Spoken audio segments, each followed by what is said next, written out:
nous parler de quoi ce matin, Bertrand? Votre attention s'il vous plaît, éloignez-vous de la bordure du quai alors que le gouvernement français va dévoiler son projet de réforme de la SNCF. Je vais vous parler ce matin d'un problème de rail. Tellement je t'aime, Oh non, tellement je t'aime. on n'a plus le droit de faire ces blagues-là. Hein. Tellement je t'aime. Si on a le droit, et même si je ne l'ai pas, je le prends. Ah, la folie. Voilà, Faudel. J'adore cette chanson. Direction, j'adore. donc, Le Mans. Avec cette info du Maine libre, il y a quelques jours, la députée PS Marietta Caramanli devait rencontrer un représentant de la SNCF et le collectif La Défense des abonnés de la ligne Atlantique. Ouais. Objectif de cette table ronde, discuter des retards et des pannes de train malheureusement très fréquents. Comment s'est déroulée la réunion? Eh bien, elle n'a pas eu lieu. La réunion sur les pannes de train a été annulée à cause d'une panne de train. Mais c'est la honte. Et oui, Bon, bah, voilà. le TGV qui transportait la députée PS est tombé en rade à cause de la présence, à cause de la présence de chèvres sur les voies. Oh. Oui, résultat, un retard de 3 heures obligeant le collectif Ladala à reporter la réunion. Ils ont mis un peu de temps à traverser. Quoi. Oui, et ils n'étaient pas contents chez Ladala. Ils ont tweeté: ce soir était prévue une réunion avec la SNCF pour parler de la ponctualité, des retards, de l'impact des Ouigo avec notre député. Nous devons annuler à cause d'une panne de TGV, une panne de plus qui justifie notre mécontentement. Et nous sommes contraints de nous nourrir de chèvres qui passaient par là.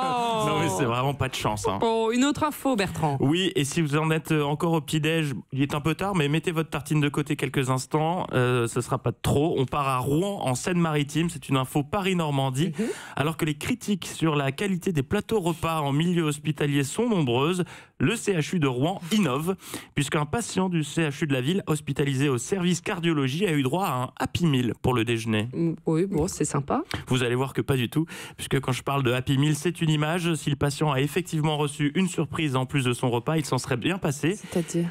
puisque son assiette d'épinards était accompagnée d'un mulot mort. Ah non, c'est pas possible. Bon appétit, bien sûr. Mais comment c'est atroce, comment il s'est retrouvé là, ce petit Eh mulot? bien, alors, le directeur par intérim du CHU a tenu à préciser que le mulot ne se trouvait pas dans les cuisines de l'établissement. Ce qui s'est passé, selon un représentant CGT du CHU, c'est que le rongeur mort aurait été ramassé par une machine agricole avant d'être conditionné au sein des épinards surgelés. Oui, bah oui, d'accord. Mais bon. En cause, les procédures de contrôle qui n'ont pas été efficientes, c'est le moins qu'on puisse dire. Et alors, avis aux amateurs, le comité d'hygiène, de sécurité et des conditions de travail a expliqué que cela risquait de se reproduire, parce que c'est assez fréquent que les machines agricoles récupèrent des mulots. Bah oui. Ouais. Alors, il faut Mais ça savoir a dû que lui le... arriver. Pas de tri dans les machines. Non, c'est vrai qu'il faut savoir que le mulot, c'est vrai que c'est un peu comme la souris, mais en moins fin quand D'où même. vous connaissez en mulot, Ariel Wiesmann? Vous Non, avez mais déjà bon, on croisé est des obligé mulots? d'en manger de temps à autre, il Non, faut quand mais- même le Non, savoir. le pauvre monsieur, des Pour les analyses fêtes. ont été effectuées Et alors pour s'assurer que le rongeur ne portait aucune maladie.